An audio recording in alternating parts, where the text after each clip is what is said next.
गुरु प्यारी साध संगत जी, राधा स्वामी जी, बाणी बाणी संत तुलसी साहिब जी।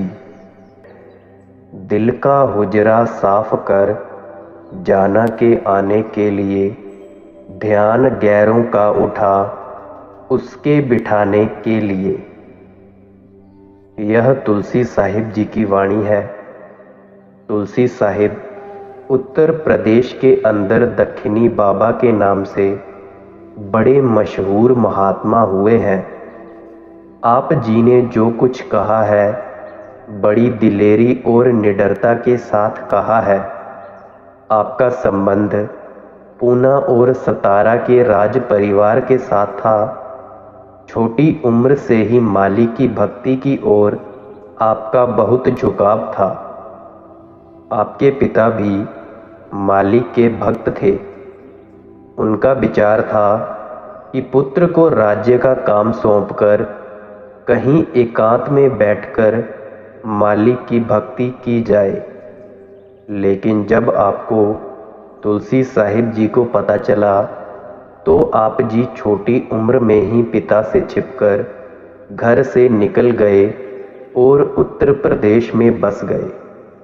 यहाँ पर आपने हाथरस शहर को अपना निवास स्थान बनाया और दक्षिणी बाबा के नाम से प्रसिद्ध हुए। श्री हुजूर महाराज स्वामी जी को भी आपकी संगति करने का मौका मिला था। यह शब्द आप जी ने शेख तकी को समझाने के लिए फरमाया है। शेख तकी एक मुसलमान फकीर थे जो काबा का हज करके वापिस आ रहे थे। उसकी खुशकिस्मती थी कि उसने आपके निवास स्थान के सामने अपना खेमा लगा लिया, जिसके कारण आपने बहुत से शब्द शेख तकी को समझाने के लिए फरमाए। तुलसी साहिब फरमाते हैं कि ऐ शेख तकी, हम सब दुनिया के जीव चाहते हैं कि वह परमात्मा हमारे हृदय में आकर बैठे, लेकिन कभी यह सोचने की कोशिश नहीं करते कि जिस जगह हम परमात्मा को बिठाना चाहते हैं वह जगह उसके बैठाने के काबिल है भी या नहीं। हमारा मन दुनिया की शक्लों, पदार्थों और मैलों के लिए तड़पता रहता है और मिलना हम परमात्मा से चाहते हैं। ये दोनों बातें किस तरह हो सकती हैं? अगर हमें उस परमात्मा से मिलना है तो हमें अपने अंदर उससे मिलने का सच्चा इश्क, सच्चा प्रेम पैदा करना चाहिए। हमारी आत्मा उस परमात्मा की अंश है।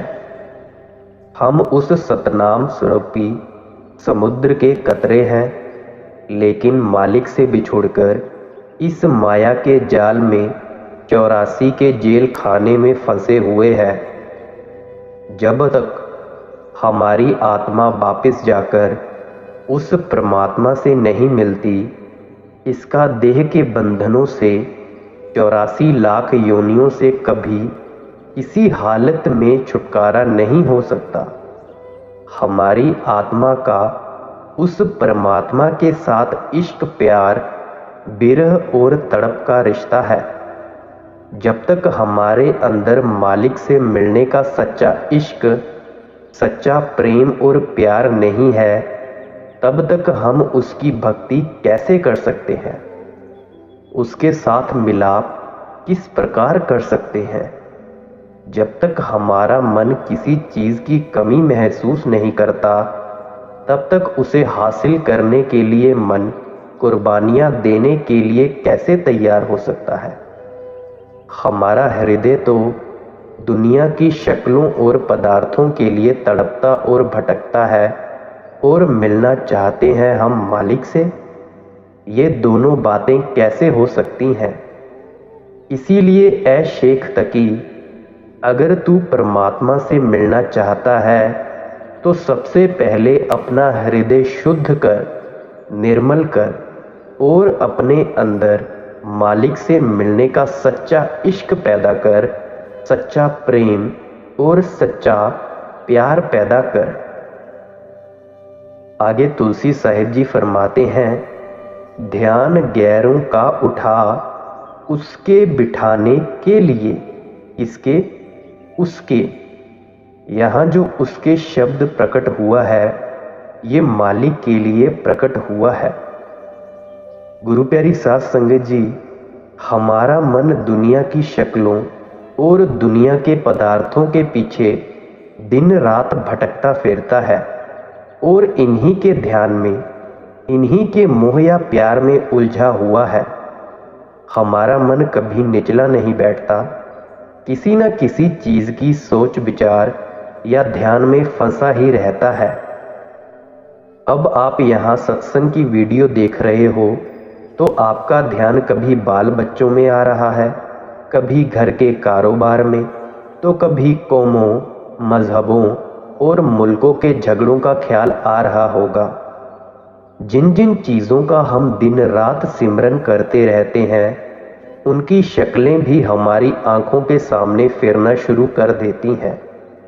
इन शक्लों और पदार्थों के साथ हमारे मन का इतना गहरा संबंध और लगाव हो जाता है कि मौत के वक्त ये शक्लें हमारी आंखों के आगे एक सिनेमा की स्क्रीन की तरह घूमने लगती हैं। फिर जहां आसा तहां बादशाह, जहां हमारा आखिरी वक्त ख्याल होता है हम दुनिया के जीव उसी रो में बहे चले जाते हैं।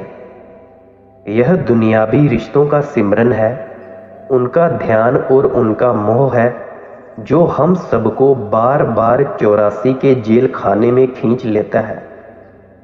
जब तक हमारे अंदर से दुनिया का मोह या प्यार नहीं निकलता, मालिक से मिलने का इश्क पैदा नहीं होता, प्रेम और प्यार पैदा नहीं होता, तब तक हमारी आत्मा वापिस जाकर उस परमात्मा से किस तरह मिल सकती है।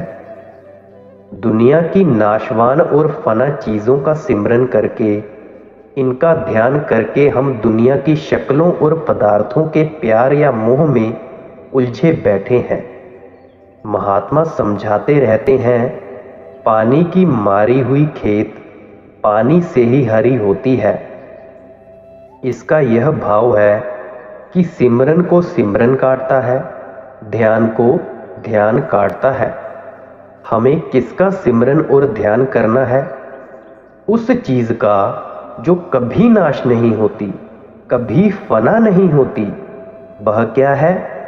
वह सिर्फ एक परमात्मा है, परमेश्वर है, अकाल पुरुष है, बाहे गुरु है, जिसके हजारों अनेकों नाम हमने अपने प्यार में रखे हुए हैं। उस परमात्मा के नाम का सिमरन करके, उसका ध्यान करके हमें अपने फैले हुए ख्याल को दुनिया से निकालना है तथा उसे परमात्मा की भक्ति में लगाना है, उसके प्यार में रखना है। इसीलिए तुलसी साहिब जी फरमाते हैं कि जब तक हमारे अंदर से दुनिया का मोह या प्यार नहीं निकलेगा, हमारे मन से गंदी गंदी वासनाएं दूर नहीं होंगी, उस परमात्मा के अंदर होते हुए भी हम उसकी भक्ति कैसे कर सकेंगे? उसकी भक्ति की ओर हमारा ख्याल किस तरह जा सकेगा? गुरु अमरदास साहिब जी फरमाते हैं, हर की पूजा दुर्लभ है संतो, कहना कछु न जाई। मालिक की भक्ति की महिमा तो कभी बयान हो ही नहीं सकती। भक्ति करने की, पूजा करने की, ध्यान करने की आदत तो हम सबको पड़ी हुई है। कोई बाल बच्चों के प्यार में फंसा हुआ है, कोई कौमों मजहबों और मुल्कों की भक्ति करता है, कोई धन दौलत की पूजा करता है। आप समझाते हैं कि ये शक्लें, ये पदार्थ हमारी भक्ति के काबिल नहीं हैं, हमारे प्यार या ध्यान के काबिल नहीं हैं, क्योंकि इनकी भक्ति और इनका प्यार हमें बार बार इस 84 के जेल खाने में खींच कर ले आता है। किसकी भक्ति और किसका प्यार हमें वापस ले जाकर परमात्मा से मिलाएगा? केवल उस परमात्मा की भक्ति और केवल उसी का प्यार। गुरु अर्जुन साहिब जी फरमाते हैं, निश्चल एक आप अविनाशी, सो निश्चल जो तिसह ध्यायदा। यानी वह परमात्मा निश्चल है, वह कभी जन्म मरण के दुखों में नहीं आता। जो भाग्यशाली लोग उस परमात्मा का ध्यान करते हैं, उसकी भक्ति करते हैं, उसके साथ प्यार करते हैं, वे भी निश्चल हो जाते हैं। उनका भी जन्म मरण के दुखों से छुटकारा हो जाता है। हमें उस परमात्मा से क्यों मिलाप करना है? क्योंकि हमारी आत्मा उस परमात्मा का अंश है, और जब तक वह वापस जाकर परमात्मा से मिलाप नहीं करती, उसका इस काल और माया के जाल से, देह के बंधनों तथा 84 लाख योनियों के दुखों से कभी किसी हालत में छुटकारा नहीं हो सकता। परमात्मा से बिछुड़कर इस 84 के जेल खाने में फंसकर हम दिन रात दुख और तकलीफें उठा रहे हैं। उस मालिक की भक्ति करके, उससे मिलाप करके हम इस देह के बंधनों तथा 84 के दुखों से हमेशा के लिए छुटकारा हासिल कर सकते हैं। गुरु अमरदास साहिब जी फरमाते हैं, पीर सच्चे ते सदा सुहागण। हमारी आत्मा स्त्री है, वह परमात्मा इसका पति है। जब आत्मा परमात्मा की भक्ति में लीन हो जाती है, तो यह परमात्मा से मिलकर हमेशा के लिए सुहागिन हो जाती है। इसका जन्म मरण के दुखों से हमेशा के लिए छुटकारा हो जाता है। गुरु अर्जुन साहिब जी का कथन है, जिन्हीं घर जाता आपना से सुखिए भाई। जो भाग्यशाली जीव वापिस अपने घर पहुंच जाता है, वह हमेशा के लिए सुखी हो जाता है, शांति प्राप्त कर लेता है। यह हमारा मन है जो दुनिया के ध्यान में उलझा हुआ है, दुनिया की शक्लों और पदार्थों से मोह किए बैठा है। गुरु नानक साहिब कहते हैं, मन जीतै जग जीत। अगर हम इस मन को जीत लेंगे तो सारे जगत के बनाने वाले को जीत लेंगे। हमारे और परमात्मा के दरमियान अगर कोई रुकावट या पर्दा है, तो वह हमारा मन है। हमें उसे दुनिया की ओर से हटाकर परमात्मा की भक्ति में लगाना चाहिए। इसीलिए तुलसी साहिब हमें समझाते हैं, दिल का हुजरा साफ कर जाना के आने के लिए। यानी जिस हृदय में परमात्मा को बिठाना चाहते हो, वह तो दुनिया की मैल से भरा हुआ है। इस हृदय को शुद्ध करो, निर्मल करो। और हृदय शुद्ध व निर्मल तब हो सकेगा जब इसके अंदर से संसार का मोह या प्यार निकल जाएगा तथा परमात्मा का सच्चा प्रेम और इश्क बस जाएगा। तभी हमारी आत्मा वापस जाकर परमात्मा से मिल सकेगी। चश्म दिल से देख यहाँ जो तमाशे हो रहे, दिल सिता क्या क्या है तेरे दिल सताने के लिए। अब आगे समझाते हैं कि अच्छी तरह सोच विचार कर देख लो कि ये जितने भी दुनिया के भोग विलास, सैर, रंग और तमाशे हैं, ये हमारे मन को कोई सुख देने के लिए नहीं, बल्कि उसे और अधिक दुखी करने के लिए हैं। हमारा मन दुनिया के रूप, रंग और पदार्थों में सुख और शांति ढूंढने की कोशिश करता है, लेकिन हम इन पदार्थों में सुख और शांति ढूंढने की जितनी कोशिश करते हैं, उतने ही दिन रात और दुखी होते चले जाते हैं। उतना ही हमारा मन इनमें फंसकर उचाट होता जाता है। तुलसी साहिब समझाते हैं, कि इनमें से ना कभी किसी को सुख मिला है और ना कभी मिल सकता है। जब शादी होती है तो मन में कितना चाव होता है, लेकिन उसी पत्नी से अनबन हो जाए तो घर नरक के समान बन जाता है। संतान होती है, इतनी खुशी मनाते हैं, मित्रों रिश्तेदारों को इकट्ठा करते हैं, दावतें देते हैं, लेकिन अगर वह नालायक निकल आती है, कहने में नहीं रहती, या मालिक की मौज वह उसे वापस बुला लेता है, तो वही संतान हमारे लिए दुखों का कारण बन जाती है।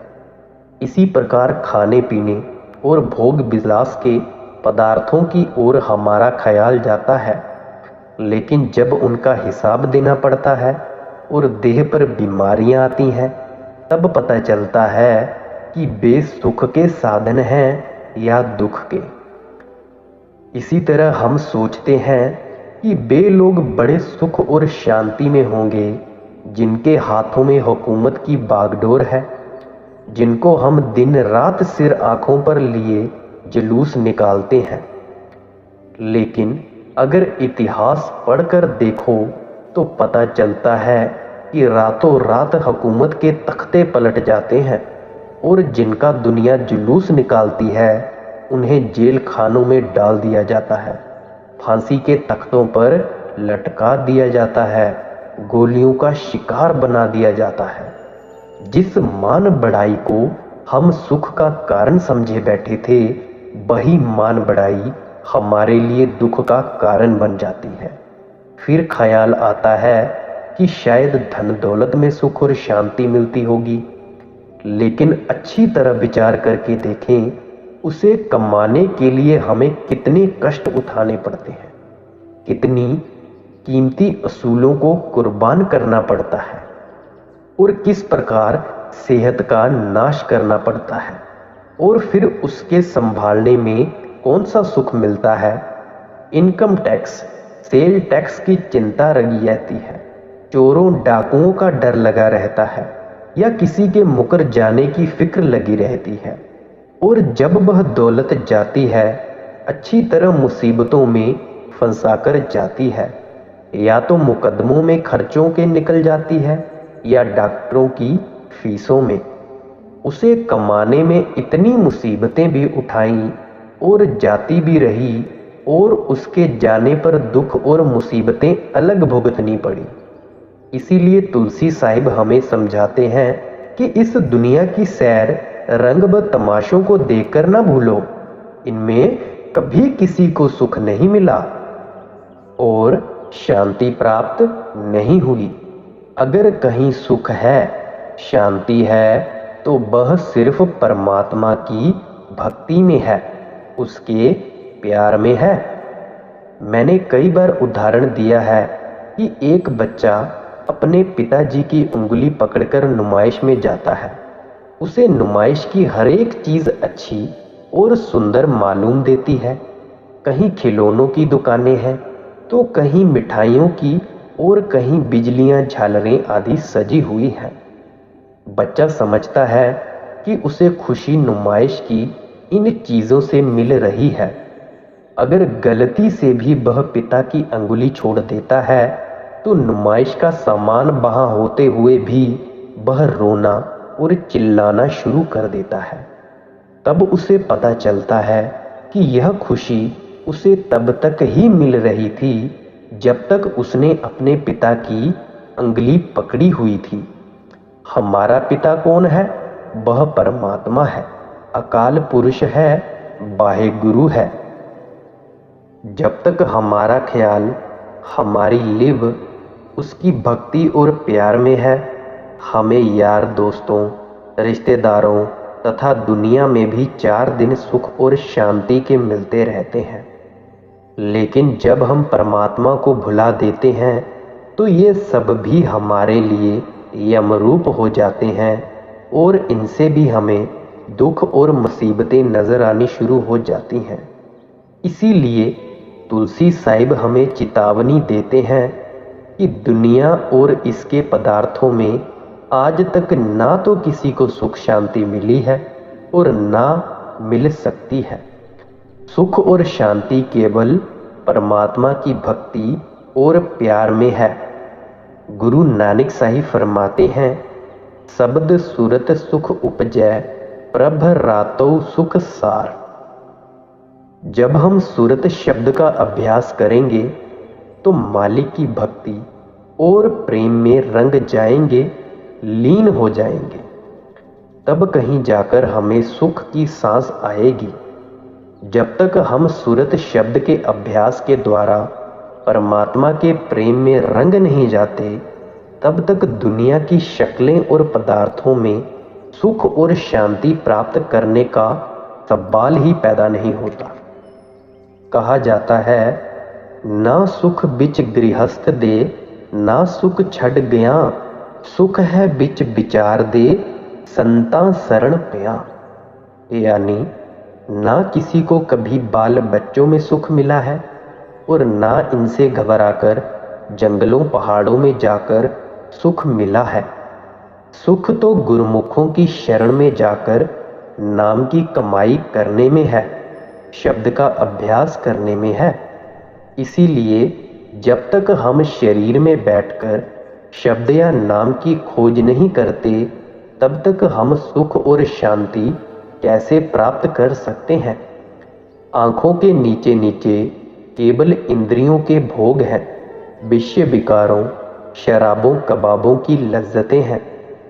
जब तक हमारा मन आंखों से उतरकर इंद्रियों के भोगों में फंसा हुआ है, यह कभी सुख शांति प्राप्त नहीं कर सकता।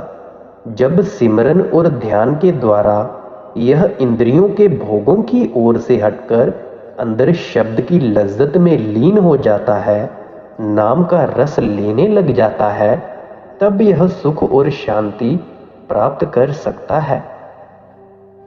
एक दिल लाखों तमन्ना, उस पे और ज्यादा हबिस, फिर ठिकाना है कहाँ उसके ठिकाने के लिए।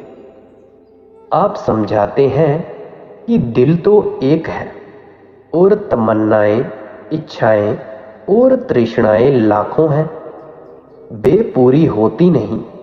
मन दिन रात और ज्यादा इच्छाएं और तृष्णाएं पैदा किए जा रहा है। जो भी चीज मन की मर्जी के मुताबिक नहीं होती, वही उसके लिए दुख का कारण बन जाती है। इच्छा और तृष्णा आज तक ना किसी की पूरी हुई है और ना हो सकती है। तुलसी साहिब फरमाते हैं कि जिस मन की यह हालत है कि वह इच्छाओं और तृष्णाओं के अंदर ही भटकता फिरता है, वह हमारे अंदर टिककर मालिक की भक्ति किस प्रकार कर सकता है? उसका ख्याल परमात्मा की ओर कैसे जा सकता है? हम जो जो तृष्णाएं और इच्छाएं करते हैं, उन्हें पूरा करने के लिए हमें बार बार जन्म लेना पड़ता है। इसीलिए महात्मा समझाते हैं कि परमात्मा के हुक्म तथा उसकी मौज में ही रहना चाहिए। जिस हालत में वह रखता है, उसी हालत में रहते हुए उसकी भक्ति करनी चाहिए। गुरु नानक साहिब फरमाते हैं, देदा दे लैदे थक पाहे, जुगा जुगंतर खाही खाहे। परमात्मा देते देते नहीं थकता। हम दुनिया के जीव लेते लेते थक जाते हैं। जो कुछ भी हम दिन रात परमात्मा से अरदासें करके मांग रहे हैं, जो तृष्णाएं और इच्छाएं उसके आगे रख रहे हैं, उन्हें वह जरूर पूरा करेगा। उन्हें पूरा करने के लिए हमें फिर से जन्म दे देगा और उस जन्म देगा, उस जगह जाकर देगा जहां जाकर हम इन इच्छाओं और तृष्णाओं को पूरा कर सकें। लेकिन अगर परमात्मा से केवल परमात्मा को ही मांगेंगे, सिर्फ परमात्मा से मिलने की ही इच्छा और ख्वाहिश होगी, तो वह मालिक भी हम पर दया और बख्शिश करके हमें अपने साथ मिला लेगा। लेकिन हमारा हाल क्या है? आसा पर्वत जिड्डियां, मौत तनाबा हेठ। हमारी आशाएं और तृष्णाएं हिमालय के पर्वत से भी बड़ी है, लेकिन हम भूले बैठे हैं कि मौत हमारे पैरों के नीचे खड़ी है। हमें परमात्मा ने कर्मों का हिसाब चुकाने के लिए थोड़े सालों की यह जिंदगी बख्शी है, और हम हैं कि सारी दुनिया की इच्छाओं और तृष्णाओं का बोझ सिर पर उठाए हुए हैं। इसीलिए महात्मा समझाते हैं कि हमें मालिक के भाणे, उसके हुक्म, उसकी रजा में रहना चाहिए। जिस हालत में परमात्मा रखता है उसी में राजी रहते हुए उसकी भक्ति करनी चाहिए। संत नामदेव जी फरमाते हैं, जो राज देहत कबन बढ़ाई, जो भीख मंगाब त किया घट जाए। हे परमात्मा, अगर तू सारी दुनिया का राजपाट भी दे दे तो भी मुझे तेरी ही भक्ति करनी है, और अगर दर दर की ठोकरें खानी पड़े फिर कौन मुझे तेरा दरवाजा छोड़ना देना पड़ेगा। मुझे तो फिर भी तेरी ही भक्ति और तुझसे ही प्यार करना है। तुलसी साहिब समझाते हैं कि जब तक हम इच्छाओं और तृष्णाओं को छोड़कर भक्ति नहीं करते तब तक हम अपने इश्क और प्यार में कामयाब नहीं हो सकते। ये इच्छाएं और तृष्णाएं कौन पैदा करता है? हमारा मन। हम इन्हें पूरा किससे करवाना चाहते हैं? परमात्मा से। हम मन को नहीं समझाते कि तू उस परमात्मा की इच्छा में रहने की कोशिश कर, बल्कि परमात्मा को समझाने लगे हैं कि तू हमारे मन के अनुसार चलने की कोशिश कर। भक्ति हम परमात्मा की कर रहे हैं या मन की? गुरु साहिबान ने अपने जीवन में खुद मिसाल बनकर दिखाया है कि किस प्रकार मालिक के भाणे में उसकी मौज में रहना है। गुरु अर्जुन साहिब ने फरमाया है, तेरा पाना मीठा लागे, कि हे परमात्मा, जिस हालत में भी तू मुझे रखता है मुझे वही अच्छी लगती है, वही मीठी लगती है। पांचवी पातशाही गुरु अर्जुन देव जी के जीवन का आपको पता ही होगा। जिस समय उन्हें तपते हुए तबों पर बिठाया गया तो मियाँ मीर ने, जो उनका दोस्त था, हाथ जोड़कर अर्ज की कि गुरुदेव, मुझसे आपका यह दुख नहीं देखा जाता। अगर आप मुझे इजाज़त दें तो मैं लोहार की ईंट से ईंट बिजा दूं। लेकिन गुरु साहिब क्या फरमाते हैं कि मियाँ मीर, यह तो शायद मैं भी कर सकता हूँ, लेकिन मुझे उस परमात्मा का भाणा मीठा लगता है, उसका हुक्म अच्छा लगता है। संत महात्मा हमारे लिए स्वयं जिंदगी की मिसाल बनकर दिखा गए हैं कि किस तरह परमात्मा के हुक्म में रहते हुए परमात्मा की भक्ति करनी चाहिए। इसीलिए तुलसी साहिब फरमाते हैं कि अगर हमारे मन की यह हालत है कि दिन रात दुनिया की कामनाओं और वासनाओं में भटकता फिरता है, तो अंदर टिककर परमात्मा की खोज कौन करेगा? परमात्मा की भक्ति, परमात्मा के साथ प्यार कौन करेगा? नकली मंदिर मस्जिदों में जाए सद अफसोस है, कुदरती मस्जिद का साकिन दुख उठाने के लिए। आप फरमाते हैं कि पहले तो हम दुनिया के जीव परमात्मा की भक्ति नहीं करते, उसकी खोज नहीं करते, उसे ढूंढने की कोशिश ही नहीं करते। अगर हमारा ख्याल परमात्मा की भक्ति की ओर जाता भी है, उसकी खोज करना भी चाहते हैं, तो जहाँ परमात्मा रहता है वहाँ उसे ढूंढने की कोशिश नहीं करते, बाहर मुखी हो जाते हैं, कर्म कांड में उलझ जाते हैं।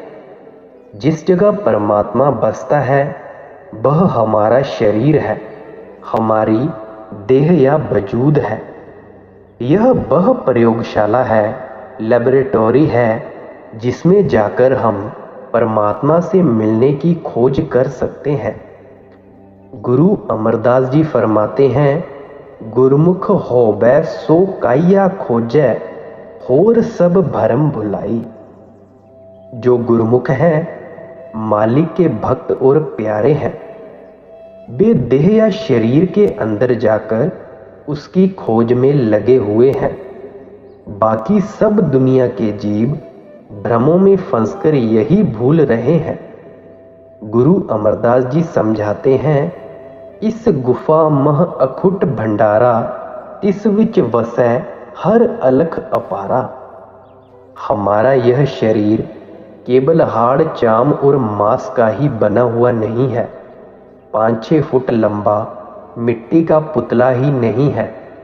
वह परमात्मा जिसने सारे जग को जीवन दिया है, जो अलख अगम और अनंत है, वह भी इस शरीर के अंदर वसता है, इस देह में रहता है। गुरु अमरदास जी फरमाते हैं, सदा हजूर दूर न जानो, गुर शब्दी हर अंतर पछाणो। वह परमात्मा कोई जंगलों पहाड़ों में छिपा नहीं बैठा है, वह कहीं मंदिरों मस्जिदों में छिपा नहीं बैठा है, वह हमारे शरीर के अंदर बैठा हुआ है। हमें गुरमुखों के जरिए शब्द या नाम की कमाई करके उस परमपिता परमात्मा को अपने शरीर के अंदर ढूंढना है। शरीर के अंदर जाकर ही उसकी खोज करनी है। यही कबीर साहिब जी फरमाते हैं, ज्यों तिल माही तेल है, ज्यों चकमक में आगी, तेरा साईं तुझ में जाग सके तो जाग। जिस प्रकार तिलों में तेल है, पत्थर में अग्नि है, उसी प्रकार जिस परमात्मा की हमें खोज है, वह भी हमारे शरीर के अंदर है। हमें उसे अपने शरीर के अंदर ही ढूंढना है, अपने अंदर ही उसकी खोज करनी है। पलटू साहिब जी फरमाते हैं, साहिब साहिब क्या करे साहिब तेरे पास। जिस साहिब की खोज में दिन रात भटक रहे हो, वह साहिब तो 24 घंटे तुम्हारे साथ है। इसी प्रकार ईसा मसीह ने बाइबल में कहा है, परमात्मा का राज्य तुम्हारे अंदर है, यानी उस मालिक का निवास स्थान हमारा शरीर है।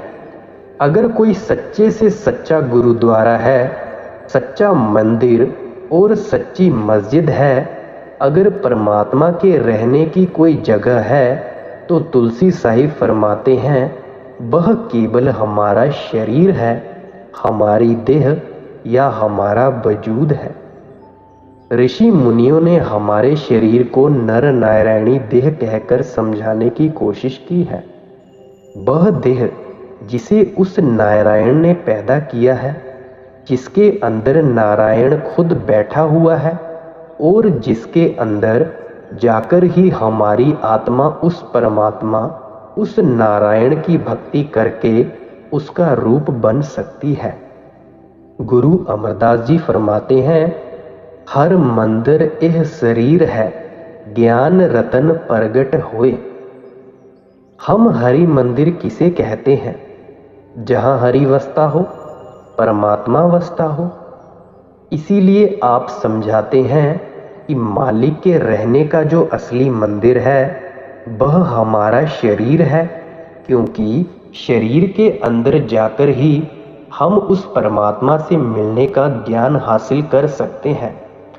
ईसा मसीह ने शरीर को जिंदा परमात्मा का मंदिर कहा है।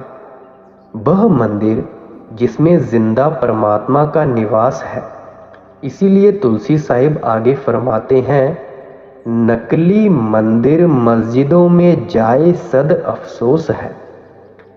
कितने दुख और अफसोस की बात है कि हमने अपने हाथों द्वारा ईंट पत्थरों से मालिक के रहने के जो स्थान बनाए हैं, उनमें जाकर दिन रात परमात्मा की खोज में लगे हुए हैं, बनिस्बत उस जगह के जो परमात्मा ने अपने रहने के लिए बनाई है।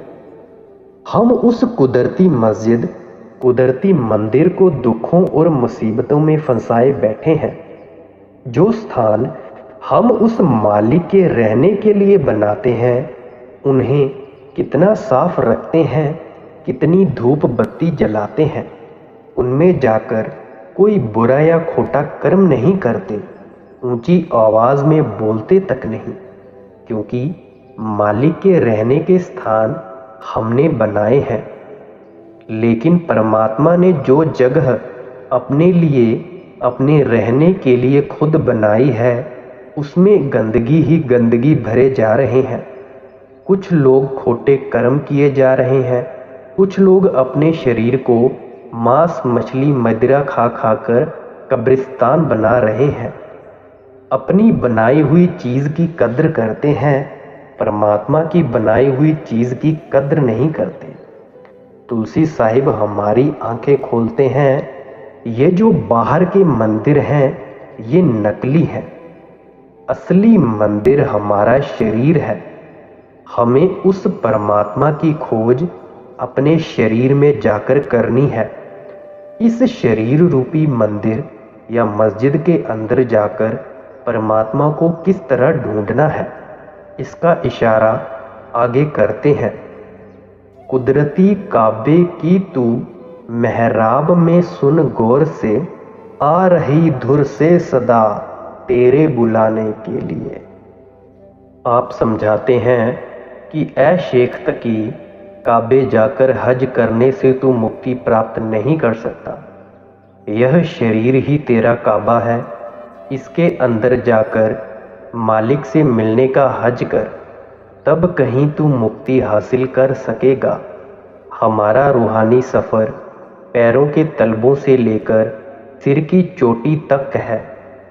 इस सफ़र में 2 मंजिलें हैं, एक आँखों तक और दूसरी आँखों से ऊपर है। आँखों के नीचे इंद्रियों के भोग हैं, विषय विकारों, शराबों कबाबों की लज्जतें हैं। जब तक हमारा ख्याल आँखों से नीचे है, हम कभी मुक्ति प्राप्त नहीं कर सकते। आप फरमाते हैं कि अपना ख्याल आँखों से ऊपर इकट्ठा कर, यही कुदरती काबे की मेहराब है। आमतौर पर मुसलमान मस्जिद की मेहराब में खड़े होकर बांग देते हैं या कलमा पढ़ते हैं। तुलसी साहिब समझाते हैं कि हमारा माथा या ललाट इस कुदरती काबे की मेहराब है। इस मेहराब में यानी आँखों के पीछे मस्तक में परमात्मा की दरगाह से एक अत्यंत मीठी और सुरीली आवाज़ आ रही है। वह सदा वह आवाज़ हम सबको अपनी ओर खींचती रही है, अपनी ओर बुला रही है। अगर 9 द्वारों से अपने ख्याल को निकालकर सिमरन और ध्यान के जरिए आँखों के पीछे इकट्ठा कर लेगा और उस सदा अथवा शब्द की आवाज़ को पकड़ लेंगे, तो हम भी शब्द या नाम को पकड़कर वहीं पहुंच जाएंगे जहां से कि यह शब्द या नाम उठ रहा है। वह सचखंड से उठ रहा है, जहां की हमारी प्रीतम वह परमात्मा रहता है। तुलसी साहिब समझा रहे हैं कि हम अंदर उस शब्द के साथ ख्याल को जोड़कर मुक्ति प्राप्त कर सकते हैं। जन्म मरण के दुखों से हमेशा के लिए छुटकारा हासिल कर सकते हैं। जब तक हम अंदर जाकर खोज नहीं करते, उस कुदरती काबे के अंदर जाकर उस मेहराब में ख्याल इकट्ठा करके शब्द की धुन को नहीं सुनते, मुक्ति प्राप्त करने का सवाल ही पैदा नहीं होता। यही गुरु अमरदास जी फरमाते हैं, 9 दर ठाके तावत रहाए, 10वें निज कर बासा पाए, उथै अनहद शब्द बजै दिन राती, गुरमती शब्द सुना बणिया। जब आप 9 द्वारों से ख्याल को निकालकर आंखों के पीछे इकट्ठा कर लेंगे, तो आप अपने घर के दरवाजे पर पहुंच जाएंगे। अपने घर के दरवाजे की यह पहचान है कि उथै अनहद शब्द बजै दिन राती। उस नुक्ते या बिंदु पर दिन रात अनहद शब्द गूंज रहा है। गुरु प्यारी साध संगत जी, अगर आप अनहद शब्द के बारे में जानते नहीं कि यह क्या है, तो आप हमारी पिछली वीडियो में जाकर देख सकते हैं, हमारे चैनल पर जाकर, कि अनहद शब्द क्या होता है और इसकी आवाज़ कैसी कैसी सुनाई देती है। अनहद शब्द मीठी से मीठी, सुरीली से सुरीली आवाज़ मालिक की दरगाह से उठ रही है। वह चोरों ठगों के अंदर भी है और साधुओं संतों महात्माओं के अंदर भी है। यहाँ किसी कौम, किसी मजहब और किसी मुल्क का सवाल ही पैदा नहीं होता।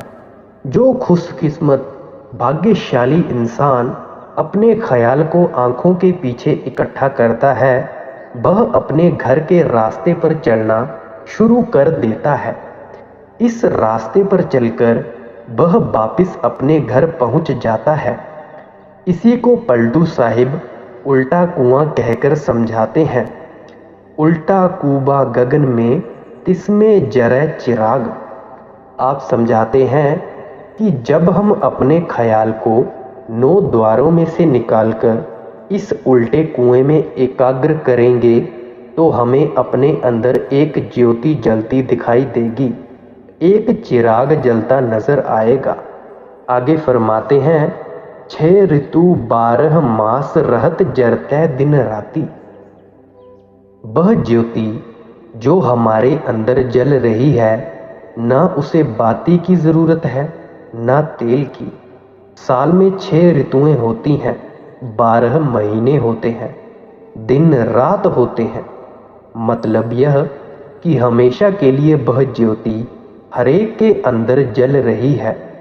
पलटू साहिब आगे समझाते हैं, निकसे एक आवाज चिराग की ज्योति ही माही।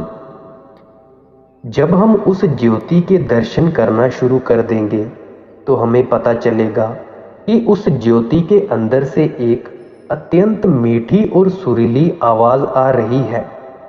अगर हम उस आवाज़ को सुनना शुरू कर दें, उस ज्योति के दर्शन करने लगें, तो हमारा जन्म मरण के दुखों से छुटकारा हो सकता है। हमारी आत्मा और मन की गांठ खुल सकती है और हम वापस जाकर परमात्मा से मिलने के काबिल बन सकते हैं। बाहर के मंदिरों, मस्जिदों, गुरुद्वारों में मुक्ति नहीं है। बाहर के काबे का हज करने से मुक्ति नहीं मिल सकती। हमें इस शरीर के अंदर जाना है, देह या वजूद के अंदर जाना है। गुरु अमरदास जी फरमाते हैं, काया अंदर जग जीवन दाता, बसै सबना करे प्रतिपाला। वह परमात्मा जिसने सारे जग को जीवन दिया है, जो सबका दाता है, सबका बादशाह है, जो सबकी परवरिश और संभाल कर रहा है, वह तो इस काया के अंदर वसता है, इस देह के अंदर वसता है। इसीलिए अगर हम उस परमात्मा से मिलना चाहते हैं तो हमें इस शरीर के अंदर ही उसकी खोज करनी होगी। जब तक हम अपने शरीर के अंदर जाकर उसे नहीं ढूंढते, हम उसे कैसे प्राप्त कर सकते हैं। गुरु अमरदास जी कहते हैं, मनमुख मुग्ध बूझे नाही, बाहर पालन जाई। हम मनमुख हैं, मुग्ध हैं, गवार हैं, मूर्ख हैं। जहाँ परमात्मा रहता है वहाँ उसकी खोज नहीं करते, उसे बाहर ढूंढ रहे हैं। बाहर मुखी हुए बैठे हैं, कर्म कांड में उलझे हुए हैं। गुरु अमरदास जी समझाते हैं, करे अंदर सब बत है, बाहर किछ नाही। जिस चीज को हम दिन रात ढूंढ रहे हैं वह हमारे शरीर के अंदर है। बाहर आज तक ना तो किसी को मिला है और ना मिल सकता है। हरेक महात्मा, हरेक धर्म और हरेक धर्म ग्रंथ हमें यही समझाता है कि वह परमात्मा हमारे शरीर के अंदर है। अगर इसी एक बात को समझकर सब अपने अपने शरीर में परमात्मा की खोज शुरू कर दें तो इस दुनिया में सब झगड़े आज ही खत्म हो जाएं। हमारे झगड़े उस समय शुरू होते हैं जब उस परमात्मा की खोज कोई गुरुद्वारों में जाकर करता है, तो कोई मंदिरों में जाकर करता है, कोई मस्जिदों में, तो कोई कहीं, तो कोई कहीं। उस परमात्मा के जुलूस हम बाहर गलियों बाजारों में निकालना शुरू कर देते हैं। हमारे आपस में झगड़े शुरू हो जाते हैं। अगर सब दुनिया के जीव अपने अपने घर में बैठकर देह के अंदर ही परमात्मा की खोज करने लगे, तो किसी का किसी के साथ झगड़ा कैसे हो सकता है? जब परमात्मा एक है, परमात्मा ने हरेक को हाथ पैर, नाक, मुंह, कान वगैरह एक जैसा दिया है, और वह परमात्मा हम सबके अंदर बैठा हुआ है, तो हम किस तरह सोच सकते हैं कि उसने हिंदुओं के लिए अपने मिलने का कोई और तरीका रखा है तथा सिखों, ईसाइयों या मुसलमानों के लिए कोई और तरीका रखा है? हमारी समझ में ही फर्क हो सकता है, लेकिन वह परमात्मा एक है और उससे मिलने का रास्ता भी हमारे शरीर के अंदर एक ही है। इसीलिए तुलसी साहिब समझाते हैं कि जब हम अपने ख्याल को आंखों के पीछे इकट्ठा कर लेंगे, तभी हम उस कलमे को सुन सकेंगे, उस बांगे आसमानी को पकड़ सकेंगे, जिसे पकड़कर और जिसके पीछे जाकर ही हम वापिस अपने घर पहुंच सकते हैं। क्यों भटकता फिर रहा तू ए तलाशे यार में, रास्ता शाह रग में है दिलबर पै जाने के लिए। गुरु प्यारी साध संगत जी, शाहरग एक पतली रग है जो हमारी तीसरी आंख के ऊपर है। तुलसी साहिब समझाते हैं, ऐ शेख तकी, उस परमात्मा की खोज में क्यों तू जंगलों पहाड़ों में भटकता फिर रहा है? क्यों बाहर दुखों में उलझ बैठा है? वह परमात्मा तेरे शरीर के अंदर है और उससे मिलने का रास्ता भी हम सबके शरीर में एक ही है। वह कौन सा रास्ता है? हमें शाहरग में से होकर वापिस अपने घर जाना है। इसे ऋषियों मुनियों ने सुषुम्ना नाड़ी कहा है। जो कुछ प्राप्त करना है, हमें अपने शरीर से ही प्राप्त करना है। गुरु अमरदास जी फरमाते हैं, शरीरह पालन को बाहर जाए, नाम न लहै बहुत बेगार दुख पाए।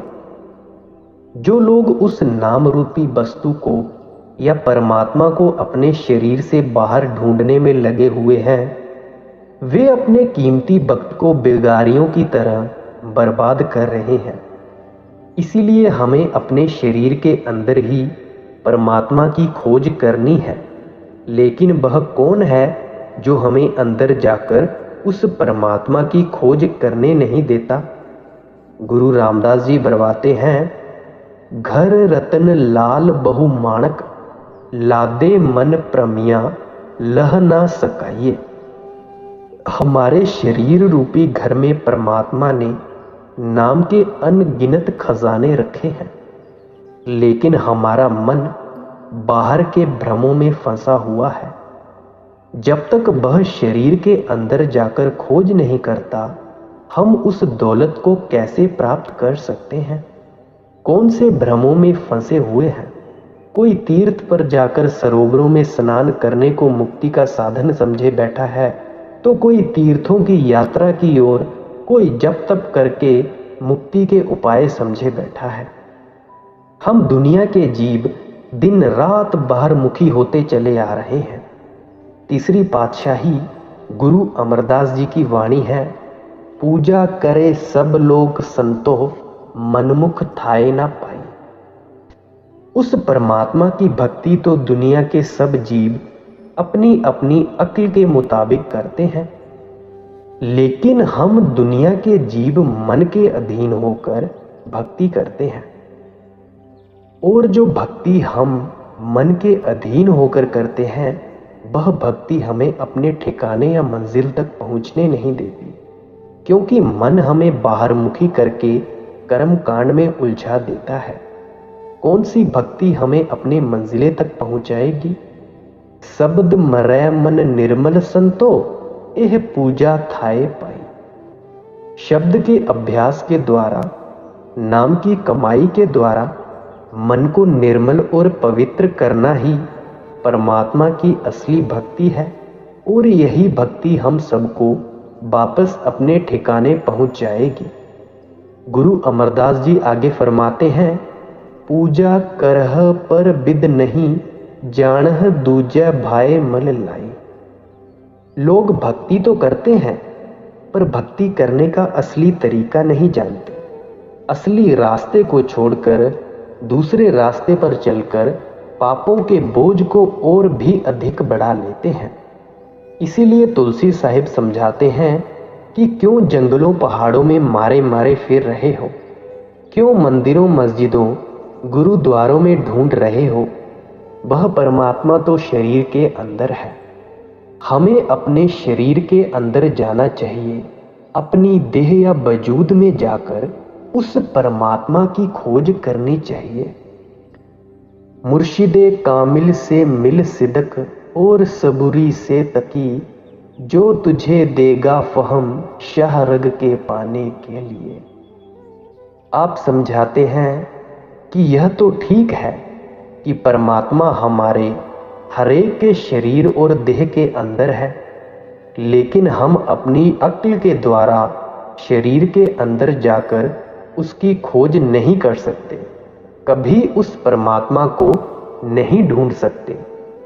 तुलसी साहिब फरमाते हैं कि शरीर के अंदर परमात्मा की खोज करने का जो तरीका और साधन है, उसका पता किसी कामिल मुर्शिद या पूर्ण गुरु से ही मिलेगा।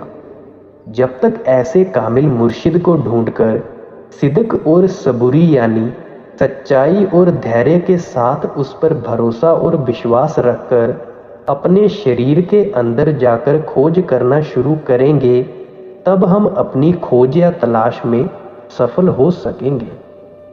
जब तक हमें पूर्ण गुरु नहीं मिलता, हमें मालिक की भक्ति करने के तरीके का पता ही नहीं चल सकता।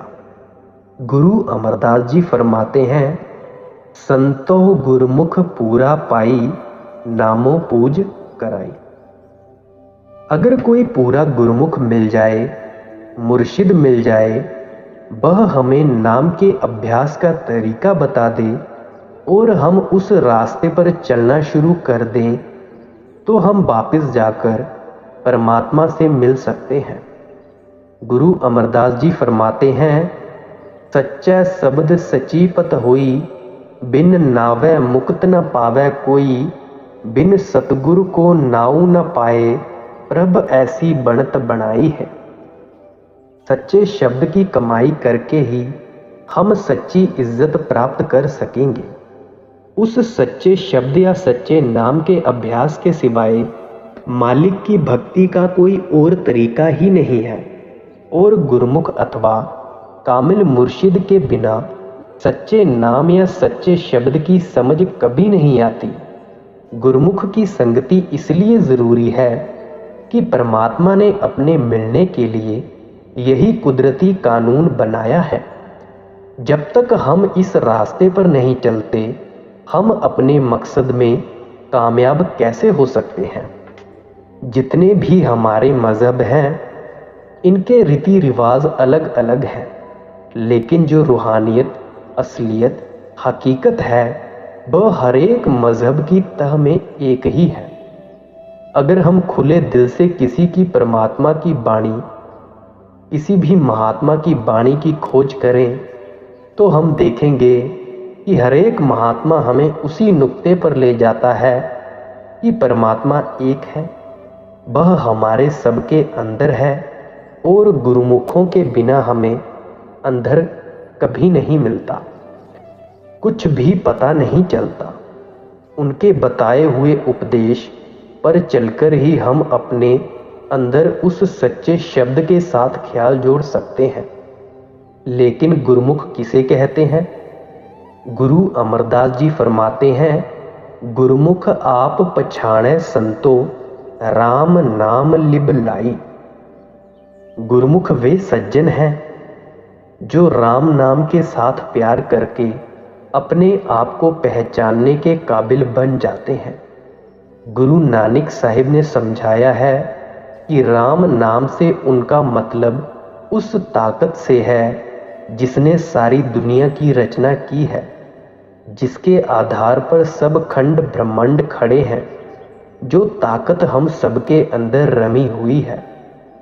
जब हम अपने आप को उस ताकत में लीन कर देते हैं तब हम मन और माया के दायरे से पार चले जाते हैं। आत्मा और मन की गांठ खुल जाती है और फिर हमें अपने आप का, अपने असल का पता चल जाता है। इसीलिए महात्मा गुरुमुख या साधु उनको कहते हैं जो साधना करके उस नाम रूपी दौलत को अपने अंदर प्रकट कर चुके हैं। इसीलिए हमें ऐसे ही कामिल मुर्शिद या पूर्ण गुरु की खोज करनी है और उन पर भरोसा करना है, विश्वास करना है। स्वामी जी महाराज फरमाते हैं, प्रीत प्रतीत गुरु की करना, नाम रसायन घट में जरना। गुरुमुखों की संगति और सोहबत में जाकर उनके साथ प्रीति करनी है। इस प्रीति के द्वारा हमारे मन में प्रतीति आती है। जब तक हमें किसी के साथ प्यार नहीं है तब तक हमें उस पर कभी भरोसा नहीं आ सकता। आप देखें, जिस मित्र के साथ हमारा प्यार होता है उसके साथ हम लाखों हजारों रुपयों का व्यापार उसके प्यार में बंधे हुए उस पर भरोसा करके ले लेते हैं, और जिस पर हमें पूरा विश्वास व भरोसा होता है हम दुख और मुसीबत के समय उसकी सलाह भी लेते हैं और समझते हैं कि जो कुछ भी वह कहेगा हमारे फायदे के लिए कहेगा। हमें उस पर इतना विश्वास होना चाहिए कि उसकी सलाह पर अमल करना भी शुरू कर देते हैं। यही उसूल संत मत में भी है। अगर हमारा गुरुमुखों से प्यार है तो हमारा उन पर भरोसा भी होगा, विश्वास भी होगा। अगर उन पर भरोसा और विश्वास है तो हम उनके कहने के मुताबिक अंदर जाकर मालिक की खोज भी करेंगे, उसे ढूंढने की कोशिश भी करेंगे। गोशे बातिन हो कुशादा, जो करे कुछ दिन अमल, ला इलाहा अल्लाहु अकबर पे जाने के लिए। आप फरमाते हैं कि अगर हम किसी ऐसे कामिल मुर्शिद की संगति और सोहबत में जाकर उस पर भरोसा और विश्वास करके उसके आदेश के अनुसार भजन और सिमरन करना शुरू कर दें तो हमारे अंदर के कान खुल जाएंगे, जो उस अंदर के कीर्तन को सुनना शुरू कर देंगे। वह शब्द या नाम हमारे सबके अंदर धुनकारें दे रहा है। उसका संबंध इन बाहरी कानों से नहीं है, लेकिन हमें इन कानों के जरिए सुनने की आदत पड़ी हुई है।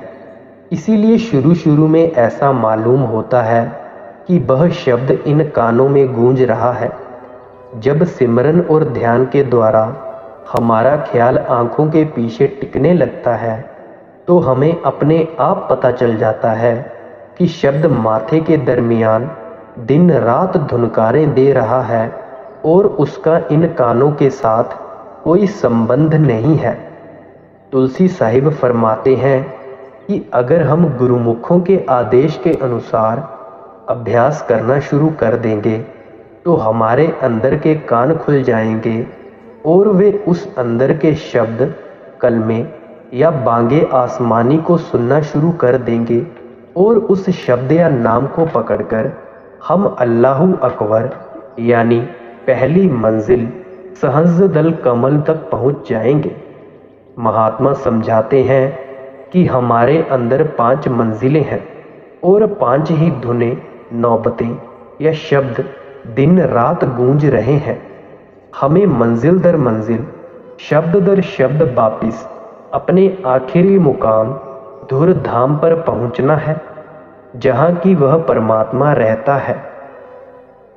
यह सदा तुलसी की है, आमिल अमल कर ध्यान दे, कुन कुरान में है लिखा अल्लाहु अकबर के लिए। आप प्यार के साथ समझाते हैं कि ऐ शेख तकी, जो कुछ भी मैंने तुझे समझाने की कोशिश की है उसमें मैंने तुझे अपनी ओर से कोई नई या अनोखी बात नहीं बताई है। तू चाहे किसी भी महात्मा की वाणी पढ़कर देख ले, हर एक महात्मा का एक ही अनुभव है, एक ही उपदेश है, एक ही संदेश है। मैंने पहले भी अर्ज की थी कि महात्मा कभी दुनिया में कोई कौम या मजहब बनाने के लिए नहीं आते, ना वे हमारे हाथों में डंडे और तलवारें देने के लिए आते हैं। वे तो केवल हमसे उस परमात्मा की भक्ति करवाकर हमें वापस ले जाकर परमात्मा से मिलाने के लिए आते हैं। तुलसी साहिब शेख तकी से फरमाते हैं कि ध्यान देकर सुन, जो कुछ भी मैंने तुझे समझाने की कोशिश की है, अगर तू उस पर अमल करना शुरू कर देगा तो जो कुछ कुरान शरीफ में लिखा है तुझे उसकी समझ आ जाएगी कि जिस कुन ने सारी दुनिया की रचना की है वह कुन क्या चीज़ है, वह कुन कहाँ पर है और किस तरह वापस जाकर उस धुन उस कुन में अपने आप को समा लेना है, अपने आप को जज्ब और लीन कर लेना है। तुलसी साहिब ने इस शब्द में गुरु मत को या अपनी तालीम को बड़ी अच्छी तरह खोलकर समझाने की कोशिश की है कि हमारी आत्मा उस परमात्मा से मिलकर ही सुहागिन हो सकती है, उस परमात्मा की भक्ति में ही खुशी और शांति है। हम मालिक के भाणे में रहकर ही उसकी भक्ति कर सकते हैं और शरीर के अंदर जाकर ही उस परमात्मा की खोज कर सकते हैं। किसी कामिल मुर्शिद या पूरे गुरु से मिलने पर ही शरीर के अंदर जाकर मालिक की खोज करने के तरीके का पता चलता है और तभी हमारे अंदर के वे कान खुलते हैं जो उस शब्द या नाम को सुनते हैं। उस शब्द या नाम को पकड़कर ही हम उस स्थान पर पहुंच सकते हैं जहां से उठकर वह शब्द या नाम सबके अंदर धुनकारें दे रहा है। इसीलिए हमें भी चाहिए कि आपके समझाने के अनुसार शब्द की कमाई करें, नाम की कमाई करें। गुरु प्यारी साध संगत जी, अब यह सत्संग यहीं समाप्त होता है। राधा स्वामी जी।